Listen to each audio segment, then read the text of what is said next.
Avez-vous déjà eu l'impression que la vie vous frappe encore et encore, même lorsque vous faites tout correctement? Que plus vous priez, plus le chemin semble sombre? Alors cette histoire est pour vous. Tobias n'est pas seulement une histoire ancienne. C'est l'histoire d'un père aveuglé, d'une femme humiliée, d'un jeune homme qui a dû sortir dans le monde avec peur, et d'une femme qui, après avoir tout perdu, a pensé à se suicider. Mais là, alors qu'il semblait que Dieu était resté silencieux, une prière sincère a touché le ciel, et un ange fut envoyé. L'histoire de Tobias vous montrera que Dieu n'oublie jamais, quoi la douleur n'est pas la fin, et la foi peut changer le cours de tout. Préparez-vous, car ce que vous allez entendre, cela pourrait aussi être votre propre histoire. Avant de commencer, abonnez-vous à la chaîne, si ce n'est pas déjà fait, car cette histoire pourrait changer votre façon de voir la vie.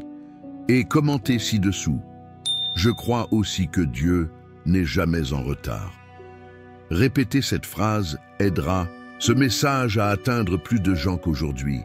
Ils ont besoin d'entendre de l'espoir. Maintenant, respire profondément.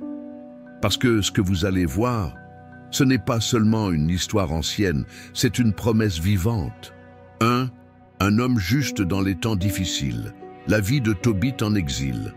À l'époque où le peuple d'Israël était fait prisonnier par le puissant empire assyrien, il y avait un homme nommé Tobit. Il appartenait à la tribu de Nephtali et, bien qu'il vivait au milieu d'un pays étranger, la ville de Ninive, capitale de l'empire ennemi, son cœur n'a jamais cessé d'appartenir au Dieu d'Israël. La plupart des Israélites exilés avaient été entraînés par les coutumes païennes. Ils avaient abandonné. Ils mélangeaient leur foi avec l'idolâtrie. Ils ont arrêté de prier. Ils ont arrêté d'obéir. Mais pas Tobit. Tobit était différent.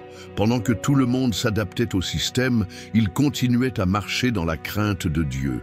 Il respectait les lois de Moïse, faisait l'aumône aux pauvres, prenait soin des nécessiteux et ne se souillait pas avec les idoles assyriennes. Et savez-vous ce que Tobit faisait en secret? Lorsque les Assyriens tuèrent les Israélites pour désobéissance, ils laissèrent leur corps traîner sans enterrement, un acte d'humiliation et de mépris total. Mais Tobit, au péril de sa vie, sortit la nuit pour enterrer ses compatriotes. Il creusa en silence, pria sur chaque corps et les déposa dignement au sol tout en ordonnant le leil de Deus. Le visage est avec les larmes aux yeux et la foi dans le cœur. Mais cela n'est pas passé inaperçu. Un jour, l'un des traîtres ninivites le dénonça au roi Sennachérib, qui était furieux d'apprendre qu'un Israélite défiait ses ordres. Tobit a dû s'enfuir et se cacher, laissant à la maison sa femme Anna et son fils Tobias. Ses biens ont été confisqués, sa réputation détruite. Mais même sans rien, Tobit se sentait riche parce qu'il savait qu'il faisait la volonté de Dieu. Après la mort du roi Sennachérib, Tobit put rentrer chez lui. Et pourtant, même après tant de souffrances, il a continué à faire le bien. Il a continué à aider, à donner ce qu'il avait, à servir les autres avec joie et espoir. Mais l'histoire de Tobit ne fait que commencer. Au moment suivant du récit, quelque chose d'inattendu se produit, quelque chose qui allait complètement changer sa vie. 2. La tragédie d'un homme fidèle. Après tant d'actes de gentillesse et de loyauté envers Dieu, Tobit croyait que tout allait commencer à s'améliorer. Il avait déjà affronté l'exil, il avait déjà été persécuté et avait dû abandonner tout ce qu'il possédait. Mais maintenant, il était de retour à la maison, avec sa femme Anna et son fils Tobias. Il priait souvent, aidait les pauvres, nourrissait ceux qui avaient de faim. Il vivait dans la droiture. Mais une nuit ordinaire, alors que tout semblait paisible, l'inattendu s'est produit. Comme d'habitude, après une journée de travail et de prière, Tobit s'est assis pour se reposer dans la cour de la maison. C'était l'été et en homme juste, il observait les fêtes et les coutumes du peuple juif. Ce jour-là, c'était la Pentecôte, la fête des semaines, et il avait préparé un repas spécial. Il envoya son fils Tobit chercher un pauvre parmi les exilés d'Israël pour venir dîner avec eux. Mais quand le garçon est parti, il est revenu avec une nouvelle dévastatrice. un de ses compatriotes, avait été assassiné et abandonné dans la rue, sans enterrement. Le cœur de Tobit se serra. Il ne pouvait pas manger. Il s'est levé immédiatement, a pris le corps avec respect et, bien qu'il soit en danger, l'a caché jusqu'au coucher du soleil, puis l'a enterré comme l'exige la loi. Et c'est après cet acte, une dernière démonstration de loyauté, que le coup d'État tombe. Cette même nuit, Tobit, fatigué, s'endormit près d'un mur. Mais sans qu'il s'en rende compte, un oiseau au-dessus de lui a relâché des excréments chauds qui lui sont tombés dans les yeux. Pour le moment, il l'a simplement essuyé et a pensé que cela passerait. Mais le lendemain, il a commencé à voir tout flou. Quelques jours plus tard, j'ai déjà vu des ombres. Peu de temps après, j'étais complètement aveugle. Aveugle. Un homme juste, un fidèle serviteur. Un père qui a tout fait correctement, maintenant plongé dans les ténèbres. Et cet aveuglement n'a pas duré des jours, pas même des semaines. Tobit est resté 4 ans, sans voir la lumière du soleil, sans voir le visage de son fils, sans lire les Écritures. La douleur physique était grande, mais la douleur dans l'âme était encore plus grande. À cette époque, la personne qui commençait à entretenir la maison était son épouse, Anna. Elle cousait, brodait et lavait des vêtements pour d'autres. Et un jour, un client satisfait lui a offert une chèvre. Quand Anna est arrivée avec l'animal, Tobit, méfiant, peut-être à cause de la tristesse ou de l'humiliation de ne pas pouvoir le fournir, lui a demandé d'où elle l'avait obtenu, insinuant qu'il avait peut-être été volé. Anna était profondément offensée. Après tout ce qu'elle a fait à la maison, être accusée comme ça, et il répondit fermement: « Vos aumônes et vos œuvres ne valent rien. » Cette phrase coupa le cœur de Tobit comme une épée. Il se tut, il n'a pas répondu. Mais en lui, l'angoisse ne faisait qu'augmenter. Et puis, Tobit s'est effondré devant Dieu. En larmes, à genoux, il a prié comme jamais. Il n'a pas demandé de richesse. Il n'a pas demandé la guérison. Il a juste demandé que Dieu le laisse partir. Il n'en voyait plus l'intérêt. Je ne voyais plus d'espoir. Mais il ne savait pas qu'au même moment, dans un pays lointain, une autre âme était également désespérée. Ainsi commence le prochain chapitre de cette histoire entrelacée de prières. 3. Une maison divisée par le chagrin. La cécité de Tobit n'a pas seulement obscurci sa vue. Cela a également commencé à troubler la paix au sein de leur maison. Cet homme qui était auparavant le pilier de la maison, celui qui prenait des décisions, pourvoyait et guidait avec sagesse, dépendait désormais des autres pour tout. L'obscurité le rendait vulnérable et la tristesse l'affaiblissait peu à peu intérieurement. Pendant 4 longues années, Tobit vécut dans cet état, et celle qui assumait le fardeau quotidien était sa femme, Anna. Avec courage, il se levait chaque jour pour aller travailler. Elle filait la laine, tissait des vêtements, faisait de la broderie et les vendait à ses voisins assyriens. Chaque pièce qu'il gagnait était utilisée avec soin. Nourriture, huile, épicerie, laine, tout était calculé pour que rien ne manque. Mais malgré ses efforts, la tension est montée. Pas seulement à cause de la cécité de Tobit, mais à cause du silence, de la douleur inexprimée, des paroles amères qui s'accumulaient. Jusqu'au jour où quelque chose de simple s'est transformé en tempête. Anna a reçu, en récompense d'un travail bien fait, un enfant. Un cadeau légitime.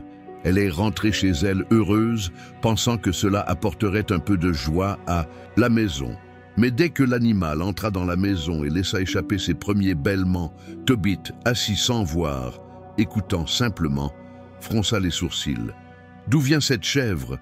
Il a demandé fermement. « Je l'ai reçu en cadeau pour mon travail, » répondit Anna. « Rendez-le, ils ont dû le voler. Je ne veux pas manger quelque chose qui n'est pas le nôtre. » Ces mots blessaient profondément. Anna, fatiguée, blessée, pleine de frustration accumulée, répondit durement. « Où est ton aumône? Où sont tes bonnes œuvres? Regardez-vous. » Maintenant, c'était comme une flèche tirée dans le cœur d'un homme déjà brisé. Tobit n'a pas crié, il n'a pas réagi, il vient de se taire. Mais en lui, quelque chose s'est brisé. Celui qui avait enduré l'exil, qui avait affronté la persécution, qui avait enterré ses frères avec honneur, sentait désormais que tout était perdu, même le respect de sa femme. C'est alors qu'il se tourna vers Dieu, mais pas avec un cri, avec un murmure las. Il a plié les genoux, il a pleuré et il dit « Seigneur, je n'en peux plus. Si mes œuvres n'ont pas été agréables devant toi, prends-moi la vie. Ne me laisse pas vivre dans cette tristesse. » C'était une prière sincère, mais remplie de douleur. Et au même instant, de l'autre côté de l'Empire, une autre prière monta vers le ciel, aussi désespérée que la sienne. Le ciel était sur le point de répondre. Et Dieu, en tant que Père miséricordieux, préparait déjà quelque chose auquel aucun d'eux ne s'attendait. Si vous êtes arrivé jusqu'ici, c'est parce que quelque chose dans cette histoire vous a touché le cœur. Alors, faites une pause, respirez et demandez-vous, est-ce que je fais confiance à Dieu même si je ne comprends pas ce qui se passe? Écrivez dans les commentaires, je continue d'y croire même si je ne le vois pas. Ce n'est pas juste une phrase, c'est un acte de foi. Et en le partageant, vous pouvez inciter les autres à ne pas abandonner.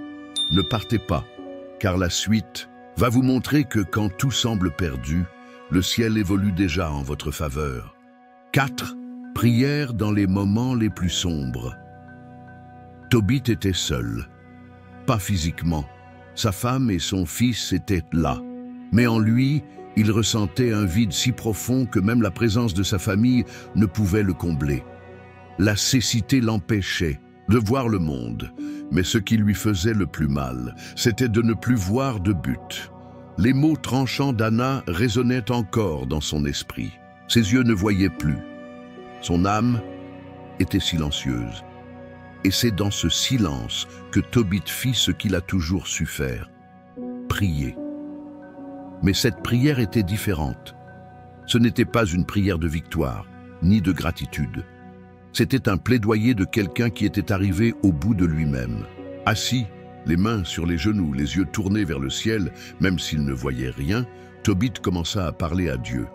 Et ses paroles, consignées dans les Écritures, sont d'une sincérité perçante. « Seigneur, tu es juste, toutes tes voies sont miséricorde et vérité, mais je ne peux plus supporter cette vie. Si j'ai trouvé grâce à tes yeux, prends-moi, fais que mon esprit s'en aille en paix. » Il n'a pas accusé Dieu. Au contraire, j'ai reconnu sa justice, mais il a demandé une fin paisible, une fin en paix, juste ça. Il a terminé sa prière en larmes. Et à ce moment précis, dans un autre endroit du monde, en Médie, dans la ville d'Ecbatana, une jeune femme nommée Sarah. Il s'est également agenouillé devant Dieu, le cœur brisé. Sarah était la fille de Raguel, belle, jeune, pieuse, mais tourmentée par une douleur que personne ne pouvait comprendre. Elle avait essayé de fonder une famille à 7 reprises. Oui, 7 fois. 7 hommes l'avaient épousée. 7 conjoints sont décédés la nuit de noces, l'un après l'autre, avant même de pouvoir consommer le mariage. Tout le village murmurait. Certains disaient qu'elle était maudite, d'autres que cela portait malheur. Même sa servante se moquait d'elle, disant qu'elle avait tué ses maris. Mais personne ne savait que ce qui tourmentait sa vie était un mauvais esprit appelé Asmodéo, qui détestait le véritable amour et détruisait tout autour d'elle. Sarah a pleuré seule. Je portais de la honte, de la tristesse et un désir secret, disparaître. Elle monta dans sa chambre, ferma la porte à clé et, comme Tobit, pria aussi de toute son âme. « Seigneur, tu sais que je suis pure, que je ne me suis jamais donné à aucun homme par désir. Mais je n'en peux plus.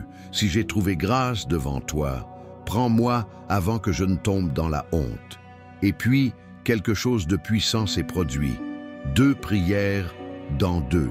Villes différentes, avec 2 cœurs brisés, montés au ciel non même instant. Et Dieu a répondu.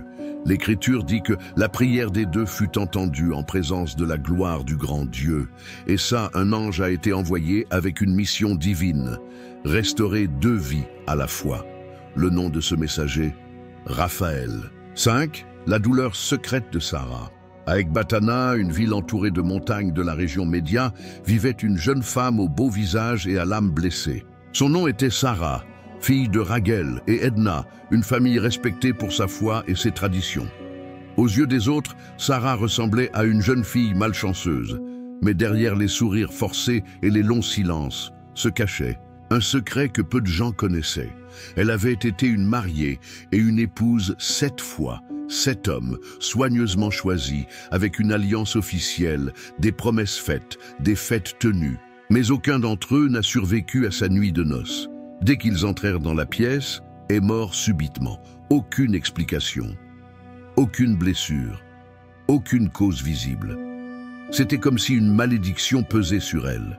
Les gens ont commencé à commenter. Les voisins chuchotaient. Même les serviteurs et les domestiques la regardaient avec peur. Certains pensaient qu'elle était ensorcelée.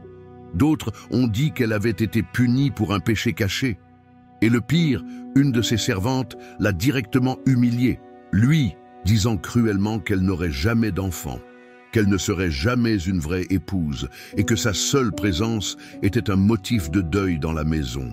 Sarah a pleuré en silence, mais il y avait quelque chose que personne n'avait vu.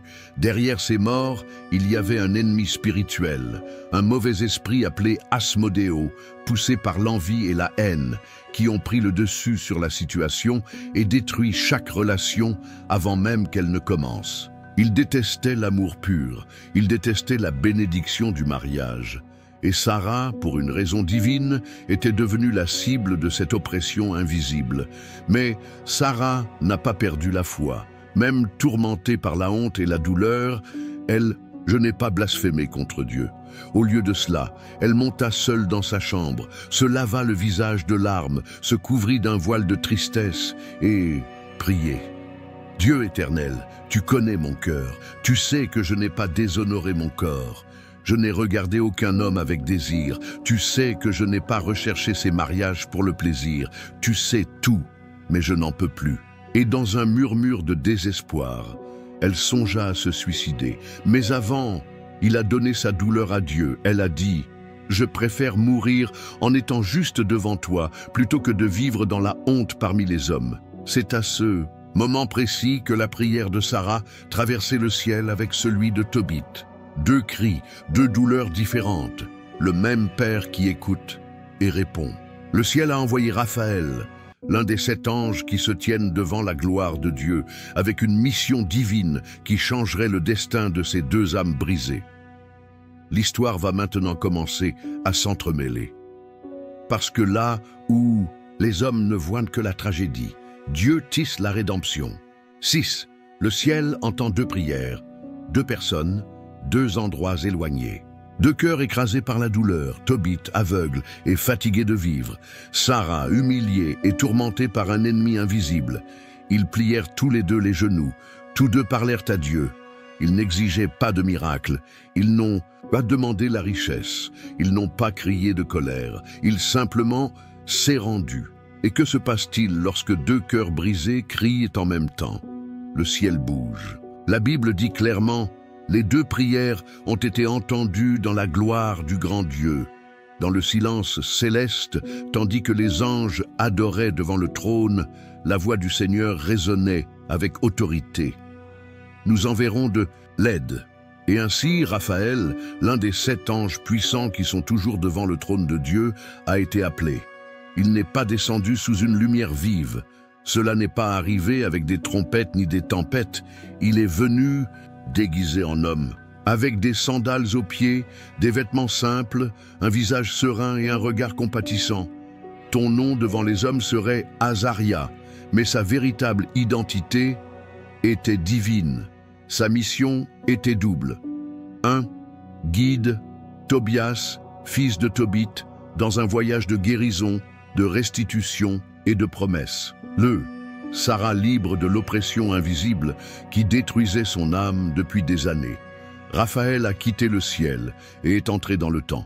Il s'est positionné sur terre, prêt à parcourir les chemins marqués par Dieu dès le début. Tandis que Tobit était encore en deuil chez lui et que Sarah essuyait ses larmes à Ecbatane, l'ange marchait déjà. Et le plus impressionnant, Aucun d'eux ne savait que Dieu agissait déjà. Aucun d'entre eux n'a vu le moment où la réponse a été envoyée, parce que c'est ainsi que Dieu agit, silencieux mais précis, invisible mais irrésistible. Quand tout semble perdu, il est déjà en route. Et c'est à ce moment précis de l'histoire que quelque chose commence à bouger dans la maison de Tobit. Une décision sera prise, et sans le savoir, le jeune Tobias sera appelé à un voyage qui changera sa vie, et celle de Sarah aussi. 7. Une mission aux allures ordinaires. Après avoir épanché son âme devant Dieu, Tobit était toujours aveugle, mais quelque chose en lui avait changé. Même sans savoir que le ciel avait déjà répondu, il a eu une idée qui lui semblait simple, pratique et humaine. Il appela son fils Tobias et lui dit « Mon fils, j'ai laissé un dépôt d'argent chez Gabaël, dans la ville de Rage, en Médie. Il est temps pour toi de le récupérer. Il te sera utile pour ton avenir. » Il s'agissait d'une somme considérable, fruit d'années d'économie et de sagesse. Et même si Tobit ne le voyait plus, il pensait toujours comme un père. Il voulait garantir la sécurité et la stabilité de son fils. C'était une mission familière et commune. Mais ce qu'il ne savait pas, c'est que Dieu avait choisi ce voyage comme le cadre idéal pour le miracle. Tobias écoutait attentivement. Il était jeune, obéissant et plein de respect pour son père. Mais un si long voyage à travers des terres inconnues nécessitait une préparation. Il répondit alors simplement « Père, je ne connais pas le chemin. Comment vais-je y aller seul ?» Tobit réfléchit un instant. Il savait que son fils ne pouvait pas partir sans aide.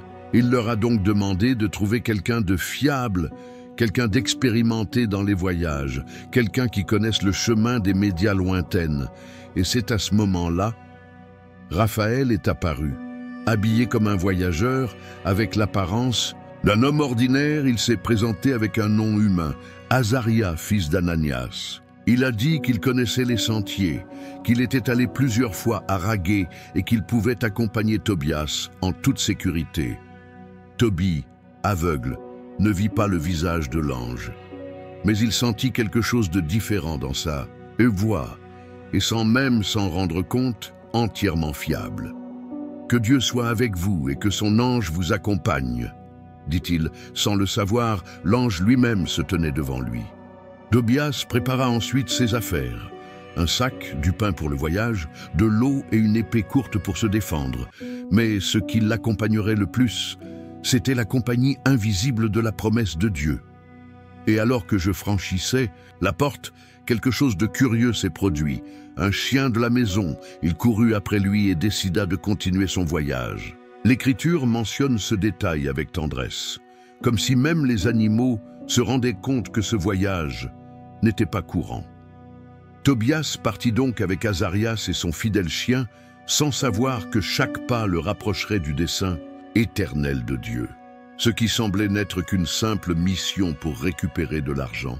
Ce fut le début d'une mission céleste de guérison, de libération et d'amour. Tu te rends compte?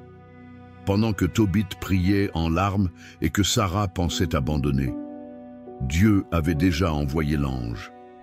Peut-être que vous attendez aussi une réponse. Et même si tu ne le vois pas, cela ne veut pas dire que Dieu se tait. Écrivez dans les commentaires « J'ai confiance en ce que je ne vois pas » et aidez cette parole à atteindre ceux qui se sentent aujourd'hui comme Tobit ou Sarah. Restez jusqu'à la fin, parce que la chose la plus choquante reste à venir. 8. Le voyage qui allait changer sa vie. Tobias a quitté la maison, le cœur divisé. D'une part, il se sentait responsable de remplir la mission confiée par son père. D'un autre côté, il portait avec lui le désir, l'incertitude et un profond sentiment d'utilité, même sans savoir exactement pourquoi.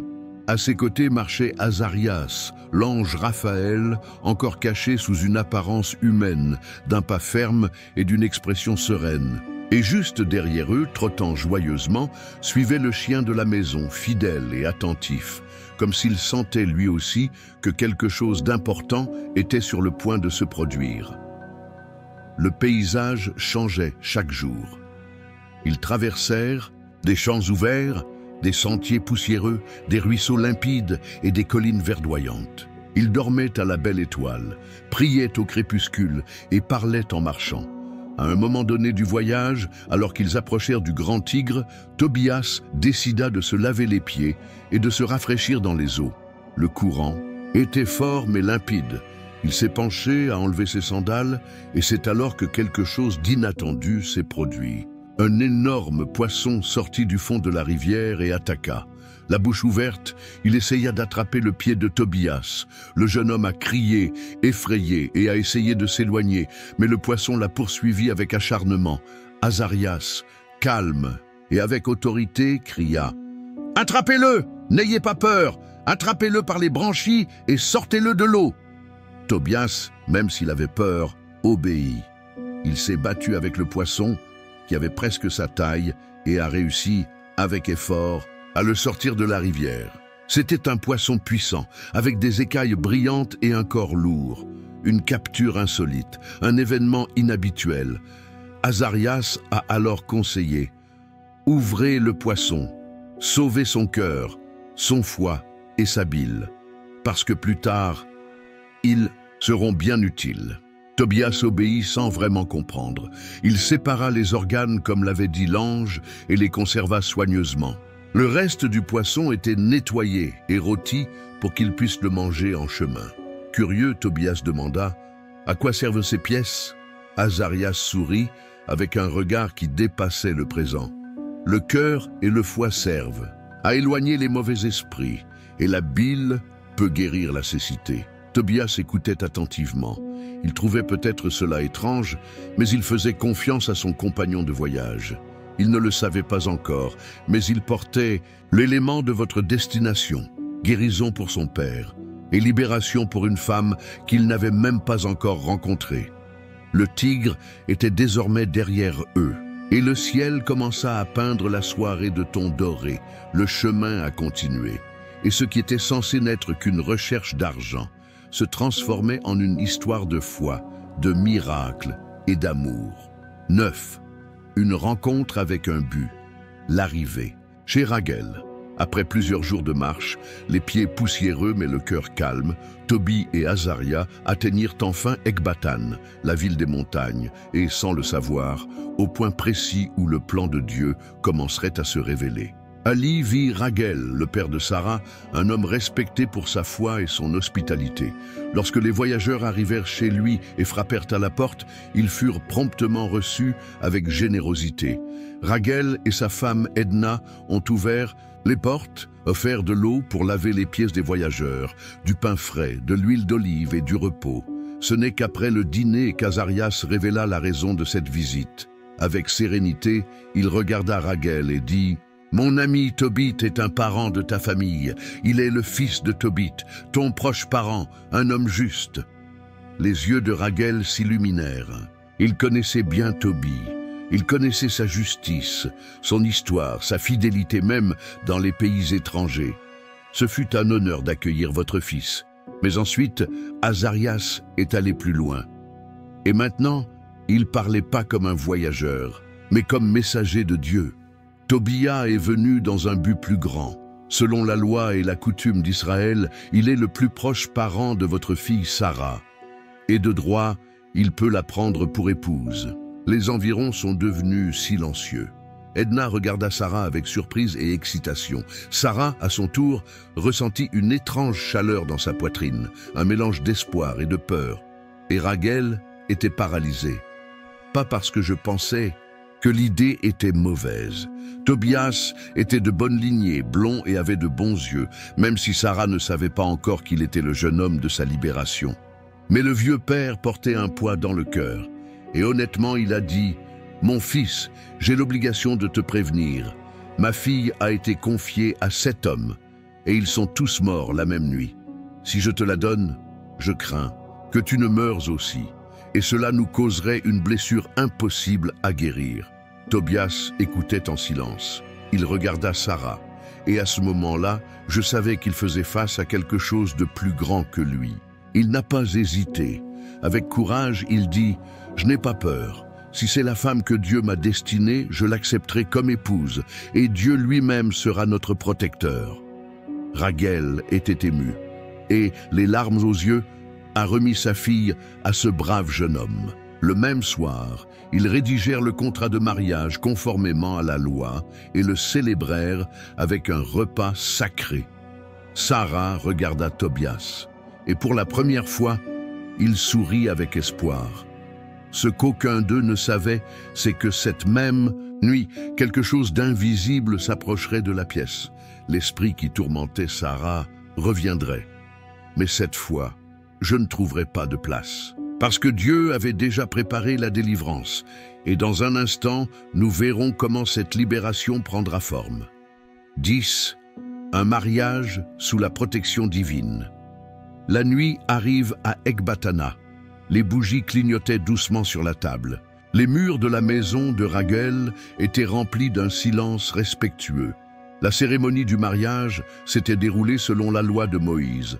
Contrat écrit, bénédictions prononcées, prières élevées. Tobias et Sarah étaient désormais mari et femme, mais dans l'esprit de Raguel, il y avait une peur. Il connaissait l'histoire. Il savait ce qui était arrivé aux 7 précédents. Tout le monde était entré dans cette pièce, et aucun n'en est sorti vivant. Le cœur d'un père pèse différemment. Il souhaitait du bonheur pour sa fille, mais il craignait aussi de voir une autre tragédie. Discrètement, avant même que les mariés ne montent à l'étage, il leur a ordonné de creuser une tombe dans le jardin, en secret, au cas où Tobias mourrait. Mais qu'est-ce que Raguel? Je ne savais pas, c'était ça le ciel avait déjà anticipé. Cette nuit-là, lorsque Tobias et Sarah entrèrent dans la chambre nuptiale, quelque chose était différent. Il ne s'est pas laissé emporter par la précipitation ni par l'émotion du moment. Au contraire, a fait exactement ce que l'ange Raphaël avait demandé.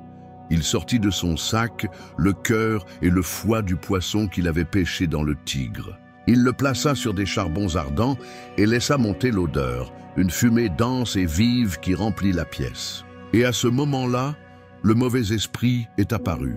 Asmodéo, le destructeur des mariages, l'ennemi de l'amour pur, s'est approché comme il l'a toujours fait. Mais cette fois, quelque chose l'a arrêté. La fumée sacrée s'élevant du cœur et du foie touchait avec autorité l'environnement spirituel. Le démon, furieux, ne supportait pas de rester là.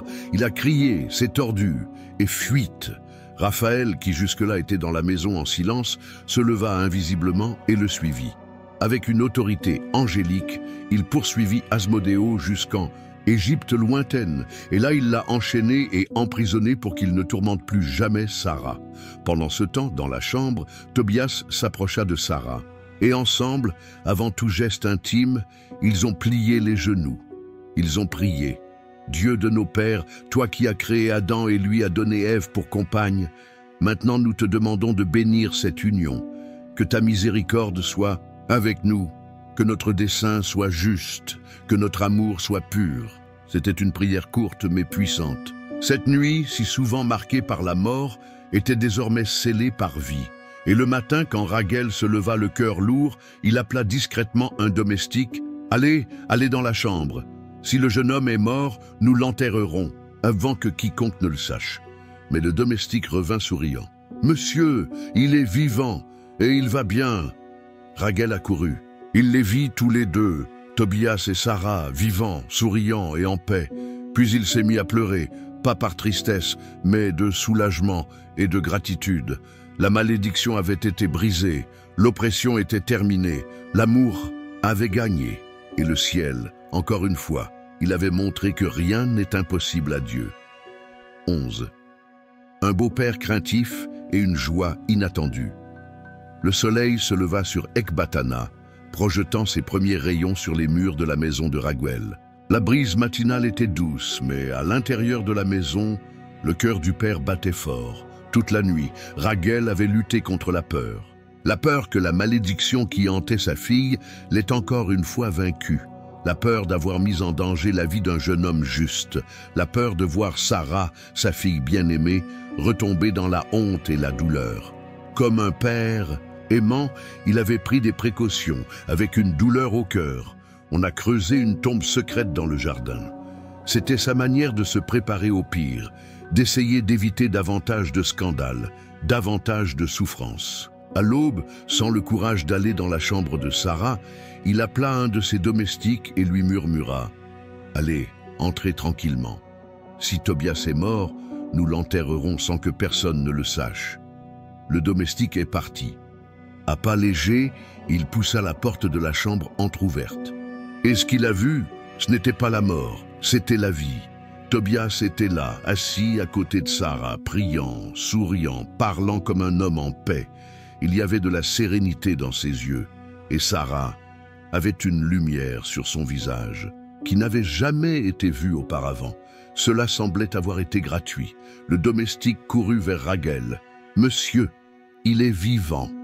Tout va bien. » Ces paroles tombèrent comme un baume sur le cœur du vieux père. Les larmes commencèrent à couler sur son visage, des larmes qu'il retenait depuis longtemps. Et puis, s'écria-t-il, de joie. Raguel courut vers la chambre et serra Tobias dans ses bras comme s'il était son propre fils. Il serra Sarah dans ses bras avec tendresse et gratitude. Puis, il leva les mains au ciel et loua Dieu d'une voix forte. « Béni sois-tu, Dieu de nos pères, parce que tu n'as pas enlevé mon espérance, parce que tu as changé les larmes de ma fille en joie, parce que tu as préservé la vie de ce jeune homme juste. Béni sois-tu pour toujours. » La joie ne pouvait être contenue. Raguel ordonna de nettoyer la tombe. N'était plus nécessaire.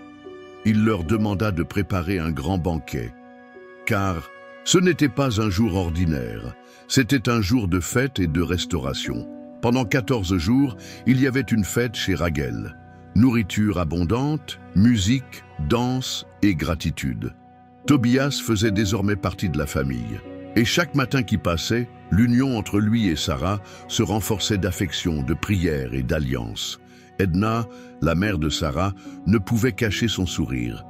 Elle a dit elle-même « Je n'ai jamais vu ma fille aussi vivante, si libre, si pleine de paix. » Cette maison, autrefois marquée par la douleur, était maintenant une maison de joie. Mais même au milieu de la célébration, Tobias n'a pas oublié sa mission. Je savais que j'avais encore une responsabilité. Chercher l'argent confié à Gabaël et retourner à la maison de son père, Tobit, qui attendait toujours aveugle et sans rien savoir.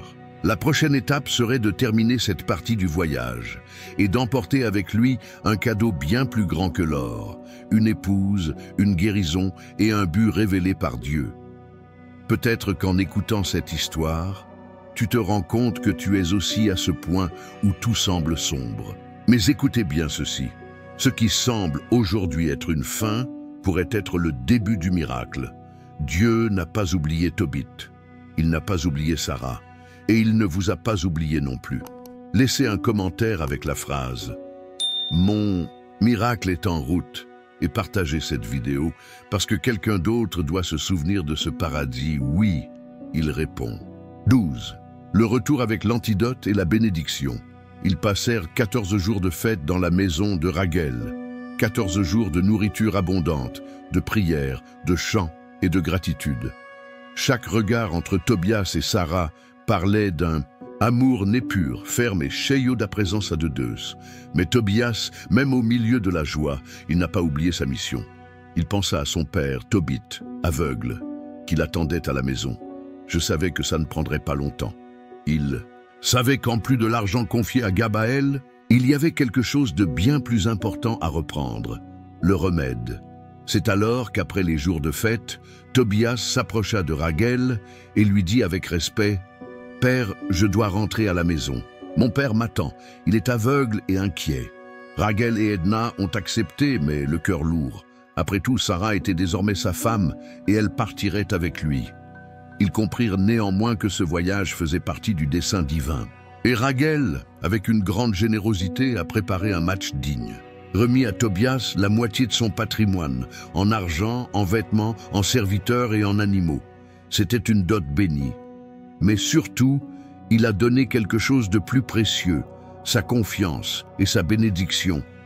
Il serra Tobias et Sarah dans ses bras et pria « Que le Seigneur du ciel vous accorde un bon voyage, que les anges vous accompagnent, puissiez-vous vivre en paix tous les jours de votre vie. » Alors, Tobias repartit. Mais maintenant, je n'y allais plus seul comme la première fois. À ses côtés, il marchait Sarah, sa femme, avec un visage serein et des yeux pleins d'espoir. Azarias, leur fidèle compagnon, qui était en fait l'ange Raphaël, les guidait en silence, avec un sourire discret sur le visage, parce qu'il savait ce qui les attendait. Et derrière eux trottait le même chien, fidèle depuis le début. À mi-chemin, Tobias s'est arrêté pour visiter Gabaël, le parent chez qui son père avait laissé la caution. Gabaël, en apprenant que Tobias était le fils de Tobit, fut ému. Non seulement il a restitué l'argent confié, mais il bénit le jeune homme avec joie. Une fois tout prêt, l'argent récupéré, la femme à ses côtés et les organes de poisson encore soigneusement conservés, le groupe s'est dirigé vers Ninive. Mais ce que Tobias avait dans son sac, c'était plus que de l'or. Il a pris le remède. Il fallait une réponse divine. Il apportait un témoignage vivant que Dieu écoute, agit et accomplit ce qu'il promet. Les retrouvailles avec son père se rapprochèrent de plus en plus, et le miracle était sur le point de se produire. 13. Le miracle aux yeux de Tobit. Le chemin du retour vers Ninive fut marqué par l'anxiété, mais aussi par l'espoir. Chaque pas rapprochait Tobias de ce que son cœur désirait le plus, voir le visage de son père sourire à nouveau. Tobie resta chez lui, aveugle, soutenu par la prière et la mémoire. J'ai compté les jours. Il imagina le bruit des pas de son fils qui revenait.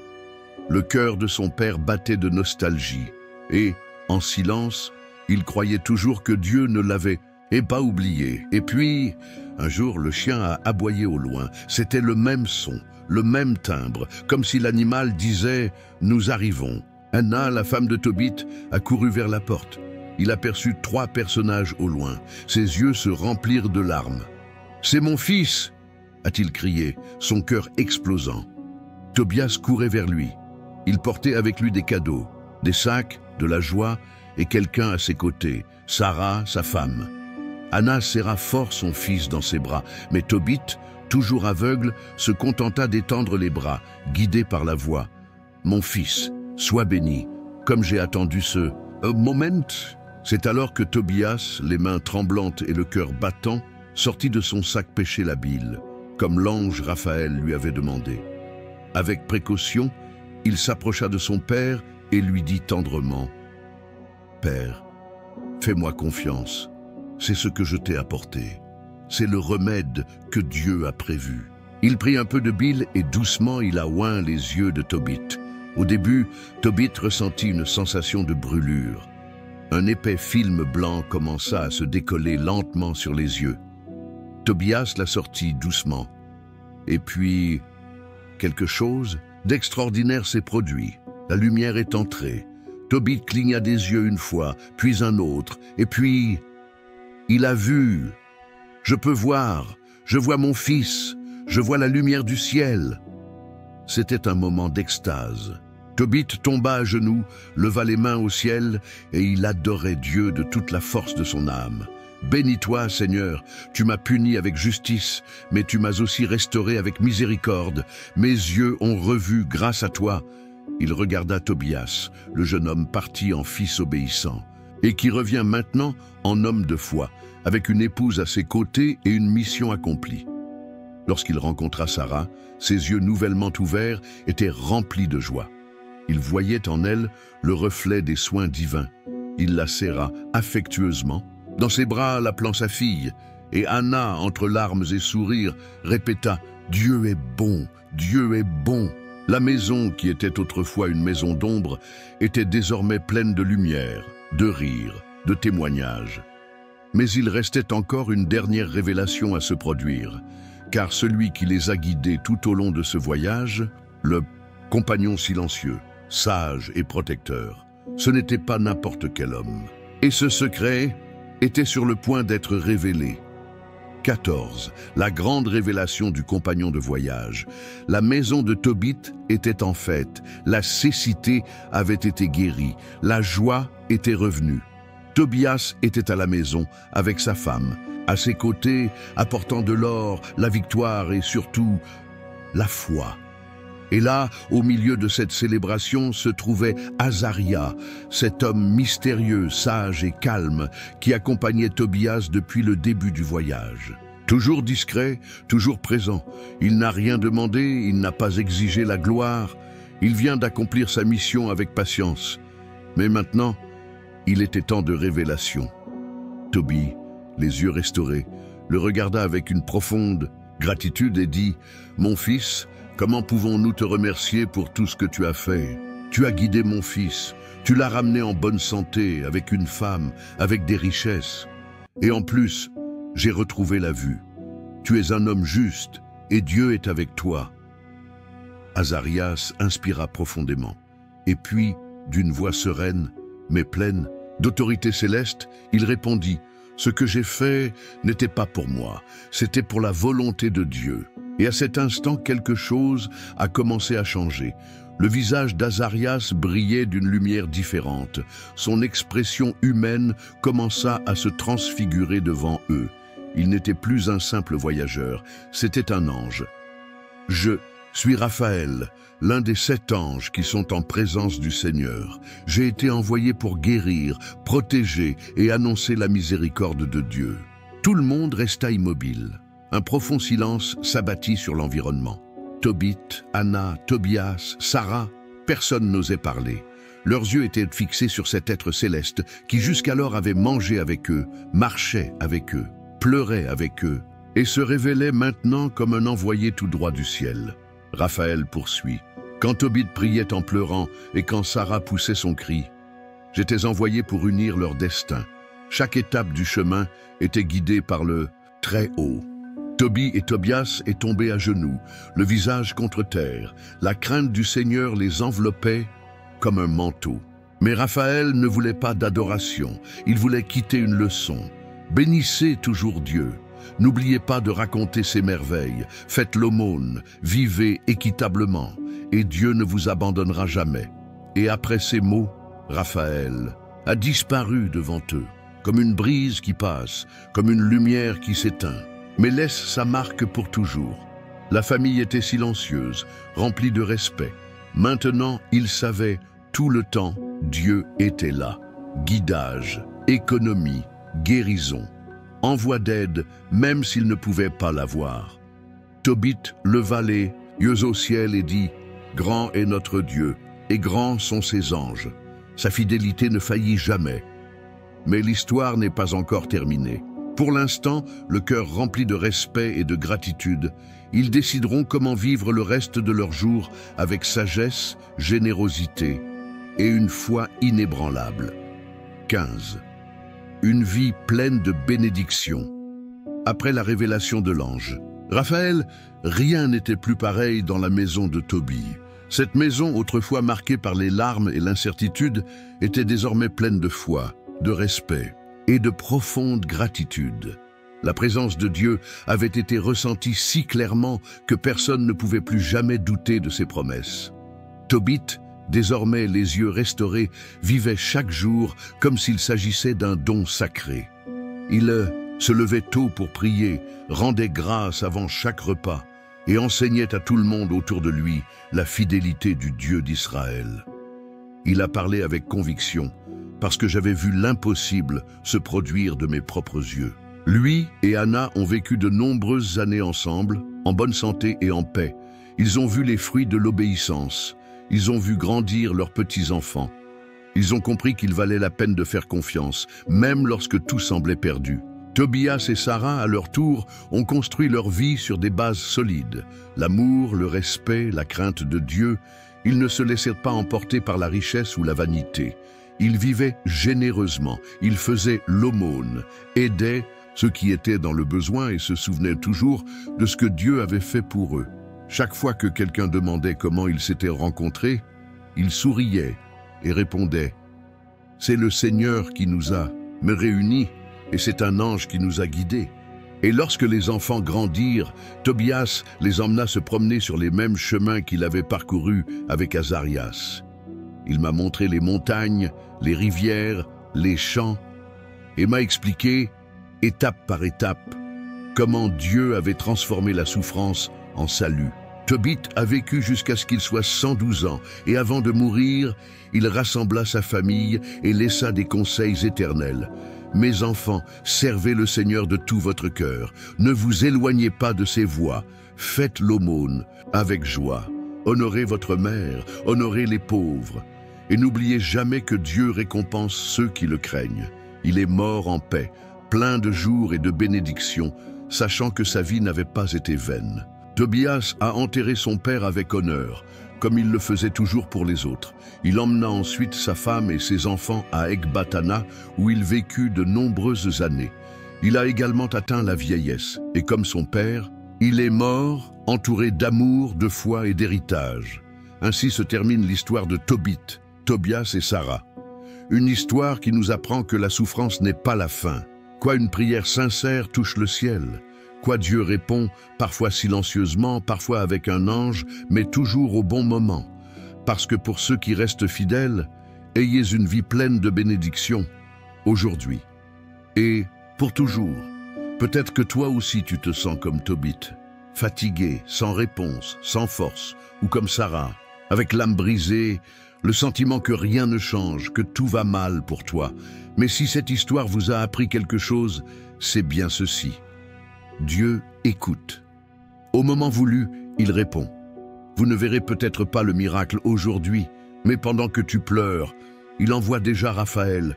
Tu n'es pas seul, ce n'est pas la fin, et si vous restez fidèle, même au milieu des ténèbres, le remède viendra, la consolation viendra, la bénédiction viendra, parce que le même Dieu qui a transformé l'histoire de Tobit, cela peut aussi transformer le vôtre. Si cette histoire vous parlait, ne partez pas sans faire quelque chose d'important. Abonnez-vous à la chaîne, activez la cloche et partagez cette vidéo avec quelqu'un qui traverse une période difficile. Et avant de partir, vérifiez si vous êtes bien abonné.